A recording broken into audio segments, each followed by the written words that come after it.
everybody. Welcome to Geek Impulse. We have a fantastic guest today. His name is Douglas Brown of Stormie Comics, is what I want to say. And yeah, so we're going to jump right into things and get to know the man himself. I met him at a convention in San Antonio, Texas. He's an amazing talent, very creative. But with that being said, I'm just going to kind of shut up, like I said, and get into it. Douglas, why don't you go ahead and introduce yourself for everybody here at Geek Impulse and give them a little background about who you are and what you do. All right. Well, hey, everybody. My name is Douglas Brown. I'm the writer, creator, and artist for Stormie. Let me see here. Let me see if I can. Yeah, I'm still in pitch mode, I guess. Okay. Well, hey, everybody. This is Stormie. This is my book, Stormie, singer, songwriter, badass.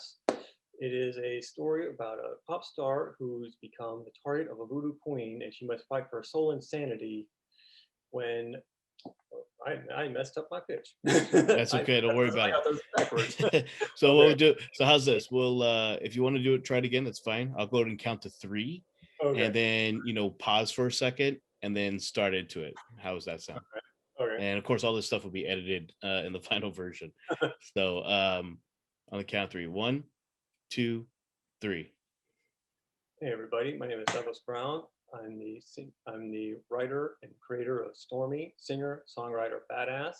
This is the book about a pop star who must fight for her soul and sanity against the forces of darkness when she becomes the target of a voodoo queen's wrath. Yes, that's it, right there. And see, what happens is her day starts off simple enough. She gets on the bus, everything looks great, has some meet and greets, the show is perfect. Everything goes fine until she gets back on the bus when it gets pulled over at a roadside checkpoint. And once the bus gets searched, turns out there's some drugs on there, and they end up taking her in. Now, while in lockup, she ends up getting into a fight, and she is a lover, not a fighter. She gets beat to hell basically, and that's where she ends up getting her face scarred. But don't worry, that's not the end of the story. That's actually a beginning of sorts. What happens is she gets out, and now she has to put her life back together and figure out who set her up and why. And what that is going to do is take us on this really crazy road involving elves and gods and shapeshifters and just all types of stuff. And um, you're going to be in for a really wild ride. I've been working on her for a little over 5 years. Um, kind of pecking away at it because I also have a day job. I'm a storyboard artist. I do, film and production. Film and TV production and some commercial work. Yeah, and let's see. I've grown up in Texas pretty much all my life. Technically, I was born in Panama, but then I came here as soon as I could, and yeah, been pretty much in Austin most of my life. Yeah. That's awesome. Yeah, I have an aunt that she lives in Burleson, Texas. My uncle Oh, married her many years ago, and she's also from Panama. oh, So oh, yeah, cool. if I'm not mistaken. So yeah. Um, so that's pretty fun. That's awesome, man. That's a good story and everything, and that's pretty cool, the things that you do. Why don't you elaborate a little bit more on, if you can? I mean, obviously current projects, and then we'll eventually get into the comic book and the reason for the interview. All But right. you know what, you said you've been doing film and things like that. Can you elaborate on maybe some projects you've done in the past, and perhaps if there's anything you're doing now that you might be able to elaborate on that you think our viewers might be interested in? Okay. Well, let's see. Like I said, I've done mainly like TV commercials. Let's see. I've done some work for Domino's Pizza many years ago. There was a franchise called Genghis Grill. It's kind of like a Mongolian barbecue place. I don't know if they're still around. I did some work for iRobot. The No, not the film. I wish the film. No, just the little vacuum thing that runs around. Um, let's see. Most recently, I've done some work for some some beer labels. Actually, one of them is Texas based, and I'm pretty excited about that one. Unfortunately, I can't share very much. I really wish I could because I actually drink this stuff. I grew up on it, you know.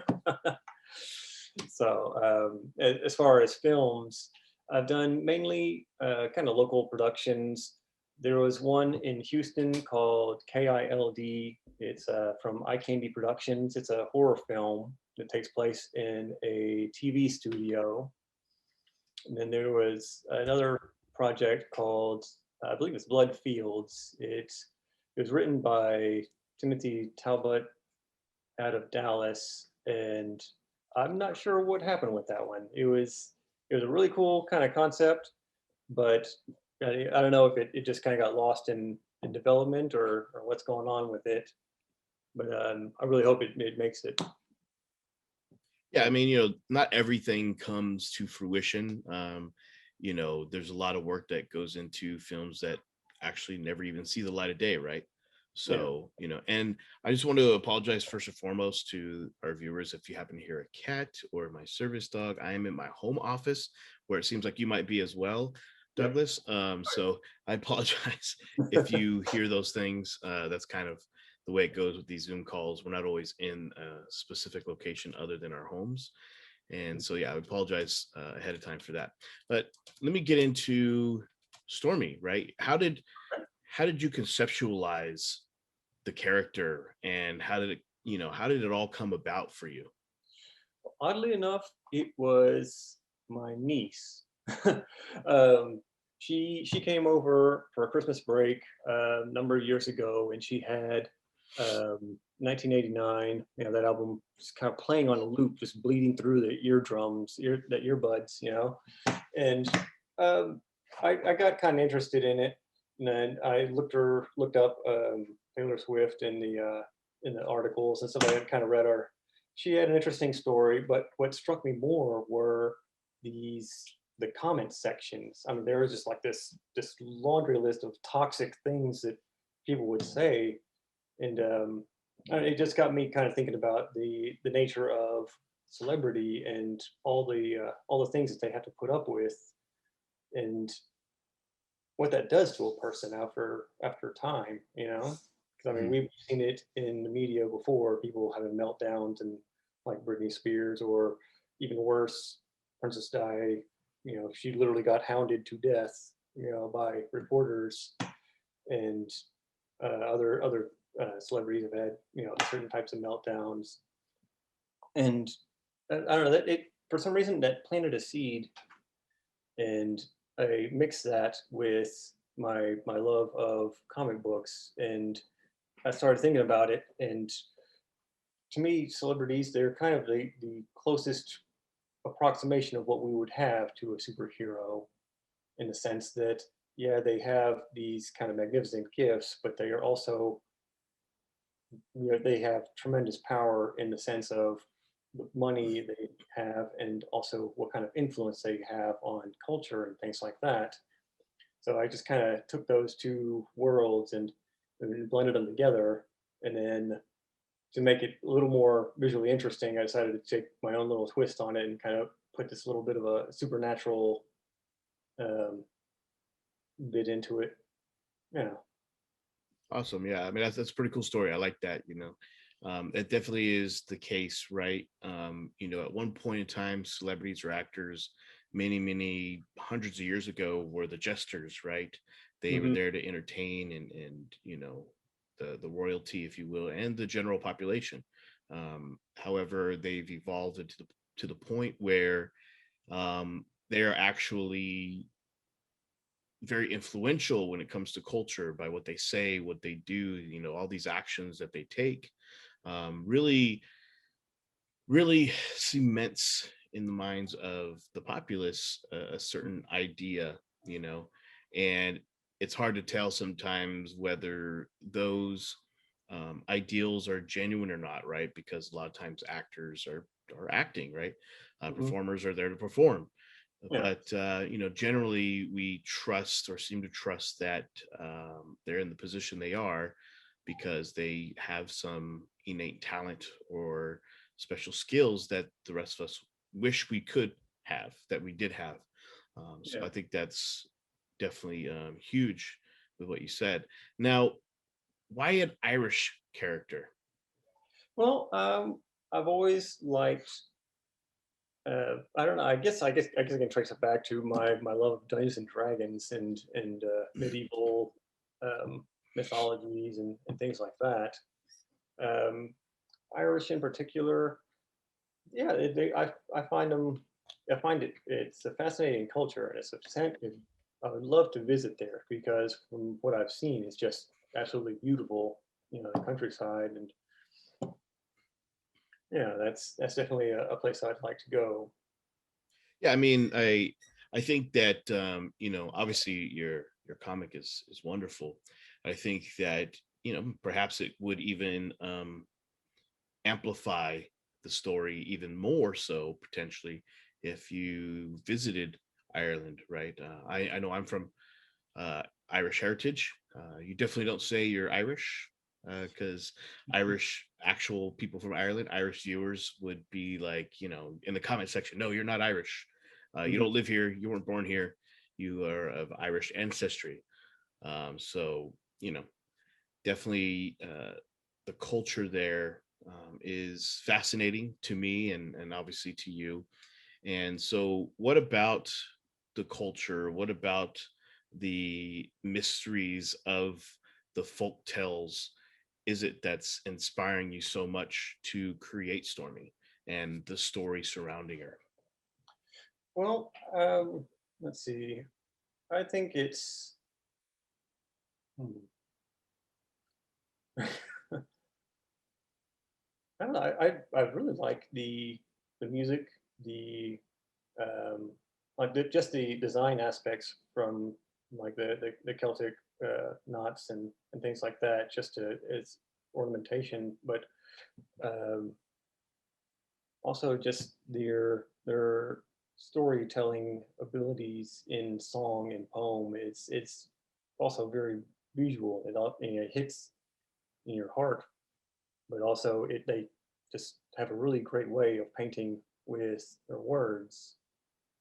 Mhm. And I think that's what really kind of caught me and brought me in. Fascinating. So, is this going to be like a stepping stone into maybe a wider universe, if you will, where there's maybe other superheroes that come in at some point? Is there, and I don't want you to give away too much if people haven't read them yet, but is what's there that we should expect in the future, or is this just kind of like a one-off comic, just this story, just Stormy and all the characters involved with that, or is there going to be a bigger universe, as I mentioned, um, for your comic books in general? Like, what are your plans and goals? Okay. Well, initially I had it planned for a 12 issue miniseries for Stormy, but I don't know. I think around issue number 3, like I don't know. I just kept on thinking of like ideas and storylines to keep her going. So hopefully, if the story takes off and people really like it, that it can go and turn into an ongoing series. And if that happens, I would love to explore other cultures and mythologies and things like that. Yeah. Okay, awesome. What would you like the our viewers to know if they're just learning about you for the first time and your comic book? Um, what would you like them to know beforehand, before jumping into the story that you've got for them? Hmm. Let's see. Well, I I want to try to base the story in like a little bit of reality, like as far as like mixing in like not maybe not real world events, but like maybe celebrities and things like that, or maybe kind of satirize them, so you can read the story and get a feel for, oh, okay, I pretty much see who you're talking about or what you're talking about, you Got know. it. Yeah. Okay, so like even though it deals with the old school folk tales, folklore, if you will, of Ireland, for example, Mhm. that there's still a modern touch to it because it's relevant, as in the fact that you're using people in there that resemble somebody from today, right? Yes. Yeah. Basically, it's almost like kind of reinterpreting um, mythological beings and putting them in kind of like a more modern, I guess, context. Like there was a show, Grimm. Do you remember that? Yes. From yeah, they had a pretty good system of doing it. You know, the way they would use different characters from various cultures and stuff like that, but give them kind of like a little bit more of a modern interpretation. You know, so I'd like to explore something along those lines. Yeah, because I don't really want to go with the standard, werewolf, vampire type thing. You know, I'd rather look into like a Silky or maybe even uh, Yetis or Sasquatch or some sort of way to kind of explain them and put them into this little more of a modern context. Okay, I like it. I like it. And you know would you want your comic to go mainstream, in the sense like, do you prefer being an indie creator like you are right now, which is a fantastic thing, or and either one of these, the answer to either one of this is fine, or do you want to become more commercial, in the sense where, hey, I would love to get a Netflix deal, I would love to be picked up by a huge publisher? Yes. Well, actually, that's something that I'm kind of pursuing right now. Is I'm starting to send out the story to publishers, mainly independents. Um, yeah, it seems like they have a little bit more freedom as far as censorship and things like that than the big two or big three. But it's kind of funny. Whenever I wrote these, even in a script format, they're still done in a very screenplay style. So it could translate pretty easily into something like a streaming service or Netflix or something like that. And with my background in storyboards, I've always had it kind of in my head that that is where I want to go. I'd love to see Stormy one day up on the screen, even if it's a small screen or a phone screen. Got it. So I mean, making a video mobile game, for example, would be ideal, or a Netflix deal obviously would be optimal, right? Something like Oh that. yeah. Yeah, Okay. exactly. I mean, oddly enough, I like an actual movie. I don't know. It's just it seems like there would be too much stuff to pack in to just a 2 hour block. You know, I feel more comfortable with it being like in a streaming format. So would you say that you might have gathered some inspiration from other comic labels, right? Like, meaning, you're reading a Marvel comic, for example, and you're like, wow, that inspired me to think of this when it comes to Stormy. Not saying, okay, Marvel threw an apple, so Stormy's going to throw an apple, but Yeah. you just gain some inspiration from other comics, and if so, like, what other comics might have inspired you? Okay. Well, that's actually kind of the funniest part about all of this is that many years ago, of course, I loved comics, X-Men. I was a big Wolverine fan, and eventually I started drifting into kind of independent books like The Walking Dead. For the longest time, that was pretty much my only title that I read. And once I started drawing my own books and writing my own stuff, sadly, my reading list just dwindled down to nothing. So it's kind of ironic that I'm working in comics, but I haven't read one in a while because I'm so busy making my own. Yeah, and that's understandable, right? Because like even for me, for example, if this correlates, is that when it comes to business, yeah, I've looked at my competitors. I might have read articles on their websites, for example, things like that. Might have even seen a video or two that they've done. Mhm. However, I tend to just ignore them for the most part. I know they're there, and I'll catch some stuff from time to time, but when I'm focused on my business, that's when I'm focused on, and it's kind of like I have blinders on. I'm not paying attention to all these other things that are going on. Mm. But unlike you, I have to know what's going on in that space because I cover comic books with my company, right? These types of things. But when it comes to my competitors, I don't. And I think likewise, you're similarly saying the same thing. Like you loved comics, you grew up with them, you read a lot of them. However, when you started creating your own, you decided to, that's you're focusing on that. Your blinders are on. That's what you're doing.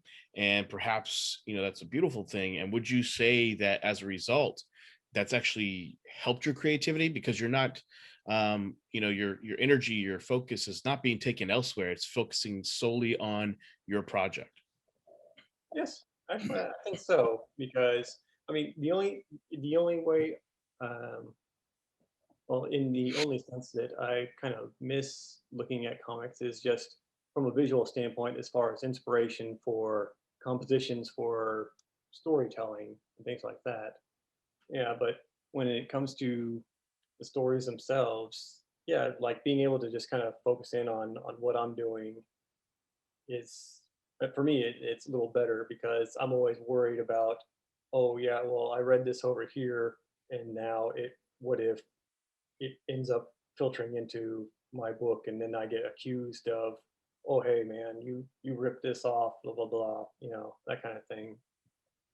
Yeah, yeah, I could see where that could possibly become an issue if that's something that somebody's doing. But, your stuff is pretty much original, right? And Yeah. that's a great thing. I think that's awesome. What would you want? Um, you know, what would you like to see as far as from your fandom? People, two parts, right? So, what has been your experience with going to these conventions and things like that and meeting people who have read your comic? And Mhm. then, what would you like to see as far as maybe a fandom is concerned, centered around your comic?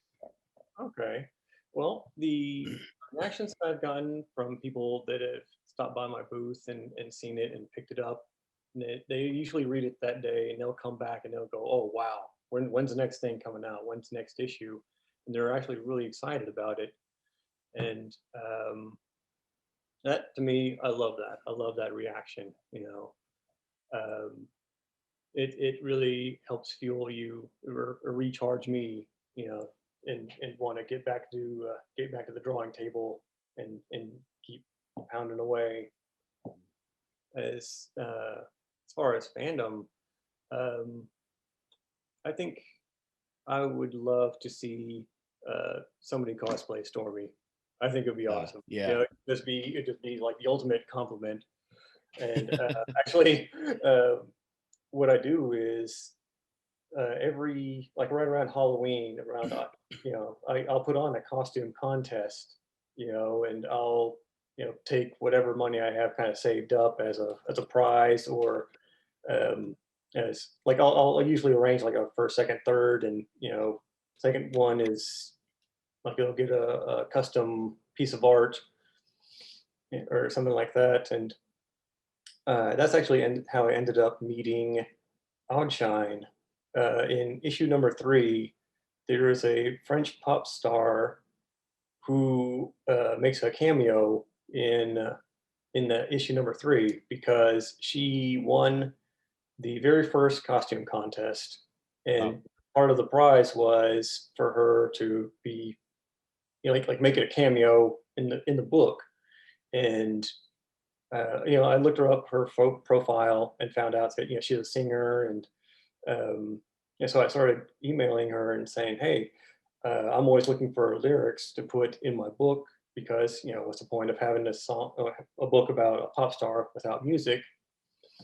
So we ended up kind of collaborating, and she ended up sending me some lyrics over for a single that she was going to release, and yeah, it took a long time for me to finally get to the point where I could put her into the book, but it actually coincided quite well because I think she had an album coming out right about that time, so it was just kind of a neat little rollout how it worked out.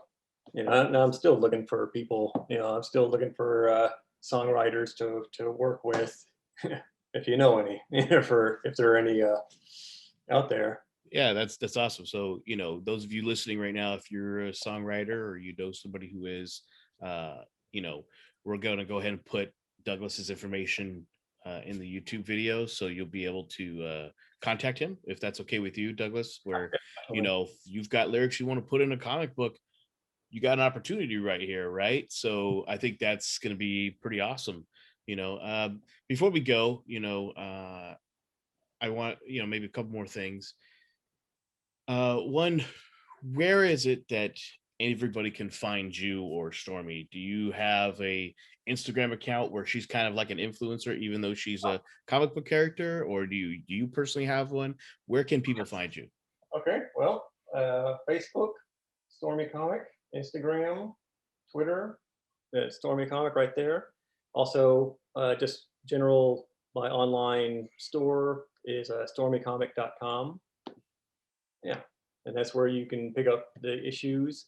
I have a few issues in brick and mortar stores around Texas, mainly Austin and San Antonio, but I'm always trying to expand. You know, Of course, awesome. And then, actually, l- a friend yeah, who he went to Florida and he did a signing in a couple of cities over there. So there might be some issues out in Miami. Yeah. oh, that's super I'm cool, still, man. I mean, still getting out there. yeah, that's super cool. So I guess the last question I really have for you is is the character the model, if you will, off of like some sort of model, some sort of, or has this come from your imagination entirely? Like, did some celebrity or something inspire you to draw Stormy in that way? Well, actually, Stormy has been around in my life for a very long time. She wasn't always called Stormy. She was actually, I think, a character called Magellan, who I sketched out and drew back in 1997 or 8.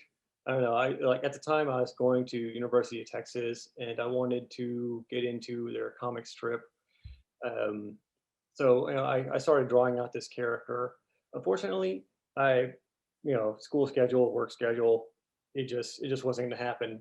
Keeping up with a strip, but I think the general shape of the hair and kind of the some of the features they carried over into my paintings, and I found a painting. Actually, I'll send you it after the interview, and you can definitely tell this is like 2008 or 9 that it is pretty much Stormy, and she's actually like I believe that in the painting she's crowd surfing, and I managed to integrate some of my friends into the audience, which was kind of cool. But yeah, she laid kind of dormant in my head for quite a while until yeah, I'd say about 5 or so years ago when my niece came along, and then there was that last little spark that helped reignite this character and push her onto the page basically. Awesome. Well, I think it's a very beautiful story of how Stormy came about and how she is, and all these different cool things about it that, when I initially talked to you, I didn't know about. And so I'm flabbergasted about all that information. I think it's pretty cool. And I think that the people watching this are really going to appreciate it. And, so I really appreciate you being here. talking with me, all the way from Texas. I know it's much later over there, so I do appreciate you being here with us for this. Oh yeah, no problem. I Awesome. did.